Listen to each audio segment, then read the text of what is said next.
መድኃኒታችን የታዘዘበት የቤታችን ካርታ መድኃኒታችን የታዘዘበት የመድኃኒት ወረቀታችን የቤታችን ካርታ ያለበት ኮምፓሳችን ሁሉም መጽሐፍ ቅዱስ የመንግስተ ሰማያት ካርታ ነው። ምክንያቱም መንግስተ ሰማያት ከገባን በኋላ መጽሐፍ ቅዱስ አያስፈልግም። ወደዛ እስከምንደርስ ድረስ ነው። መቼም ጂፒኤስ ተጠቀማላችሁ አይደል? ምን እስከምታደርጉ ጂፒኤስ የሚያገለግለው ቦታው እስከምትደርሱ ነው አይደል? ከደረሳችሁ በኋላ ምን ታደርጉላላችሁ?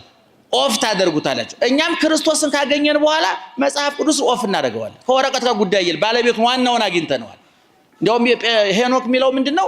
የሰው ልጅ እንደውም እግዚአብሔር ጋር ለመኖር ተፈጥሮ እስመ የተፈጥረ ሰብ ለዚህ ከመዝ ከማያጽኑ ሃይማኖቱን በበረቅ ወበቀለም የሰው ልጅ ሃይማኖቱን በወረቀት እየጻፈ በክርታስ እየከረተሰ ሊኖር አልተፈጠረም። ራሱ መጽሐፍ ነበረ፣ ግን ራሱን አዋርዶ እምነቱን ከወረቀት ራሱ የሚፈልግ ለክደት የተጋለጠ የዲያብሎስ መጫወቻ ሆነ ብሏል ሄኖክ። እና እንግዲህ ቅድም እንዳልኳችሁ የአዲስ ኪዳን መጽሐፍ ስንት ናቸው አልኳችሁ? 27። አሁን እነዚህ 27ቱን መጻሕፍት ምእመናን 8 ሰዎች ናቸው የጻፉት። 8 ሰዎች የጻፉት እንጂ በቦታ በጊዜ በቋንቋ ተለያይተው ነው የጻፉት። ልብ አድርጉ። በቦታ በተለያየ ሀገር ነው የጻፉት። በቋንቋ በተለያየ ቋንቋ ነው የጻፉት። በጊዜ በተለያየ ዘመን ነው የጻፉት።